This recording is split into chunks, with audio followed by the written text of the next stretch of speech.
AP ఆర్థిక పరిస్థితిని వివరిస్తున్నారు ఏపీ సీఎం చంద్రబాబు. లైవ్ చూద్దాం. పరిపాలించాం. పడుకోవడానికి రూమ్ లేదు, ఉద్యోగస్తులు రావడానికి ఇది లేదు. అప్పుడు అక్కడి నుంచి తెప్పించినప్పుడు ఇక్కడ చూస్తే శనివారం ఆదివారం 1 డే ఎక్కువ హాలిడే ఇచ్చారు, 5 days ఏ వీక్ తీసుకొచ్చారు. స్పెషల్ ట్రైన్స్ వేయించాం. మళ్ళా అక్కడ ఫ్యామిలీస్ ఉంటారు కాబట్టి పోవాలి కాబట్టి ఉన్న పళంగా హ్యూమన్ యాంగిల్ అలాంటిదంతా ప్రయాణం స్టార్ట్ చేశాం. Disproportionate allocation of assets. నేను ఇప్పుడు కూడా గొడవలు పెట్టుకుంటే వచ్చేది ఏమి ఉండదు, కష్టపడితే దానికంటే 10 రెట్లు ఎక్కువ సంపాదించుకుంటాం. 2 రాష్ట్రాలు కూడా ఆ రోజు నేనే అభివృద్ధి చేశాను. సమైక్య ఆంధ్రప్రదేశ్లో తెలుగు జాతి కోసం చేశాం. తెలంగాణకు వెళ్ళింది. నేను ఎప్పుడో ఒకటి చెప్తాను, నాకు రిగ్రెట్స్ లేదు. అక్కడ తెలుగువారు అనుభవిస్తున్నారు ఆ ఆస్తులన్నీ.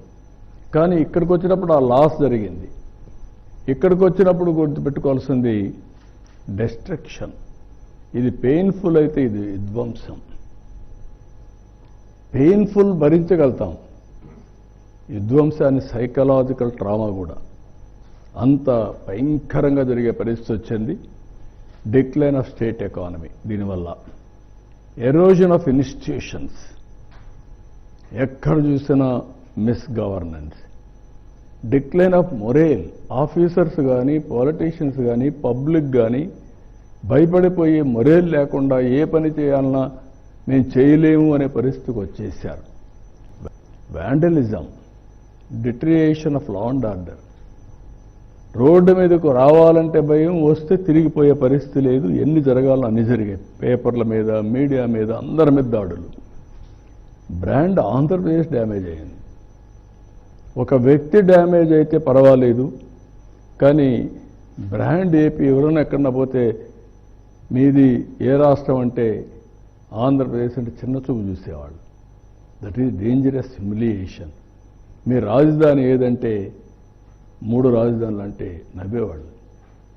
That is the brand we enjoyed. Andhra Pradesh ఇంకా మేము రామని ఇండస్ట్రీస్ పారిపోయిన రోజులు అవి.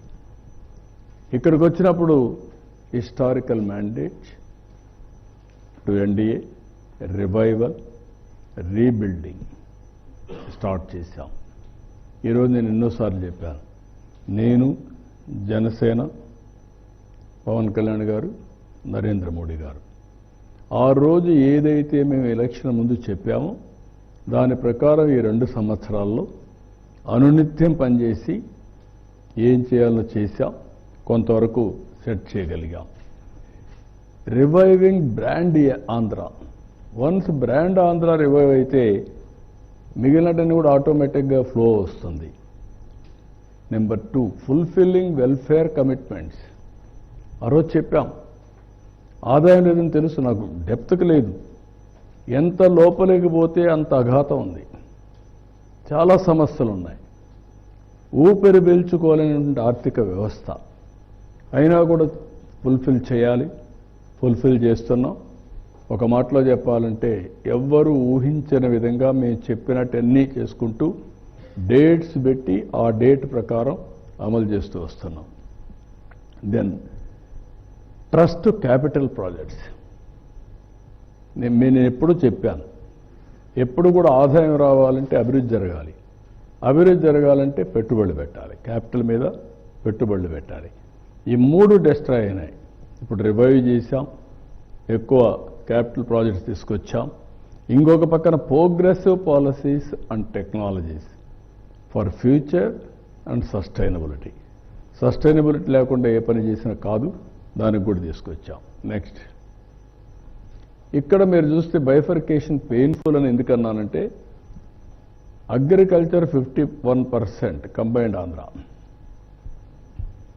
25% ఇండస్ట్రీ, 24% సర్వీస్ సెక్టర్.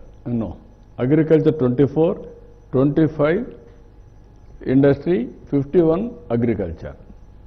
ఇది రివర్స్ అయ్యింది 2014-15 వచ్చే కొద్దిగా ఆఫ్టర్ బైఫర్కేషన్. అగ్రికల్చర్ ఆంధ్రప్రదేశ్ 31 అయింది.